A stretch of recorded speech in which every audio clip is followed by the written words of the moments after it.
Hello and welcome to another NextWaveDV gear review. I'm your host, Tony Yali, and today we're going to be looking at the XUME adapters. Now, chances are, no matter what camera you've worked with, you've come across threaded filters before. Threaded filters are simply filters that can thread right onto the end of your lens. Whether you have an interchangeable lens camera or a fixed lens camera, these are filters that can do anything from polarizing to ND to a simple UV filter to protect the lens from getting any scratches or dust on it. Now, the thing about these filters is they're great to be threaded on, but they also can be a hassle to thread on. This is why a lot of times in Hollywood sets, you work with matte boxes. Matte boxes are larger filters to be used for everything from, again, ND, polarizing, gradiated NDs, any sort of filter that you might need. This is great for being able to easily switch your camera lens without having to, unscrew filters and stuff like that. So, of course, not always is it convenient to have a matte box or go through the hassle of installing on your camera. Sometimes you want to stay a slim profile. Sometimes you just don't have the budget for a matte box. So how can we quickly switch our filters on our camera without having to thread them on and off? Well, XUME came up with an answer to that, which is their adapter system. Their adapter system is very simply magnets that hold the filter onto the camera lens. It comes with two adapters. One screws onto the end of your camera lens. The other screws onto the end of the filter, and once you're done, you just slap it on and you're good to go. Now, the lens adapters use rare earth metal magnets, so they're actually very strong. They can hold most filters on without having any issue of weight or popping off. Once it's on there, it's pretty firm until you actually have to pull it off. Now, I have a Lightcraft Workshop fader ND filter that has a little knob for easy adjustment. I have noticed that when I rotate that, the magnets sometimes won't hold on to the lens very strong, so I kind of have to hold the filter as I rotate it. Usually I'm not doing this at the same time while I'm shooting. Chances are, if you're using a fader ND and you're using the XUME system, you might have to set the ND and then attach it to the lens. It might be difficult for you to do a fade while using the adapter because the magnets might slide a little bit.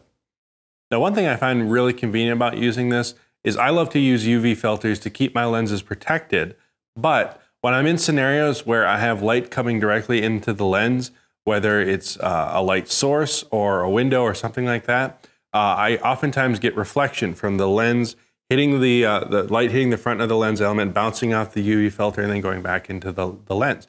So in those scenarios, I prefer to take the UV filter off. Of course, now I'm dealing with having to unscrew a UV filter every single time I'm in that type of scenario. Very inconvenient. What's great about the XUME adapters is that I can leave the UV on there most of the time, and if I hit a scenario where I don't want it, I just pop it off.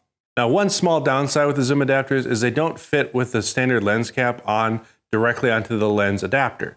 So usually what they recommend is having another filter adapter that you clip your lens cap onto, and then you just magnetically attach it to your lens. It's a little inconvenient, and I find myself sometimes forgetting that I have the XUME adapter on there, so I'll still pop it off, which then just leaves a filter ring on the end.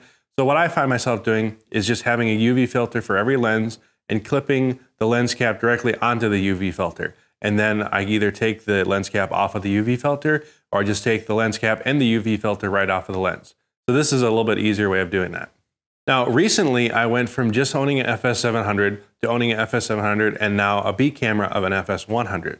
I love this setup because it allows me to get great two-camera shoots, be able to get good pickup shots. Whatever the scenario may be, I can have a very good match to my FS700. Now, one of the big downsides of the FS100 over the 700 is that the 100 does not have ND filters. And I've gotten very used to having ND filters on my 700. So all my lenses that I can use either with the 700 or with the 100, I have to find, when I'm going over to the 100, I find myself having to put an ND filter back on. And when I go over the 700, I find myself having to take that ND filter off.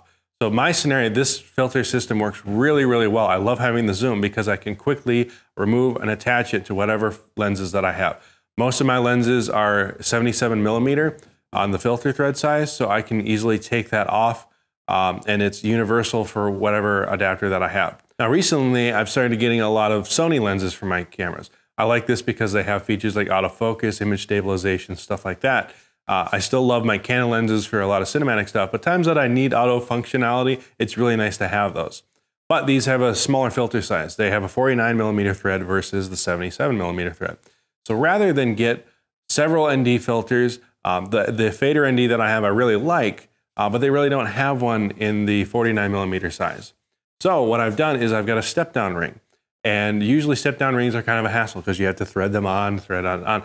But with having the Zoom adapter system, I can easily use a magnetic attachment for the step-down ring and use my existing 77mm fader ND that I use with my Canon lenses right on my Sony lenses. And when I'm not using it, I just pop it right off. So I really, really love this system. It keeps me very quick on set, a lot faster than I would even be with having a matte box. And usually matte boxes are what keep you fast on set. So I really love this system. It's a great, great investment to make. It's a little bit pricier than you might expect for filters. Definitely not out of the price range of the average shooter, but a little on the higher end. But I understand that R&D costs money, and so I think that this is still a great investment to make, something that you can easily get for all of your lenses and not spend too much money. Definitely check it out. We give it a big thumbs up.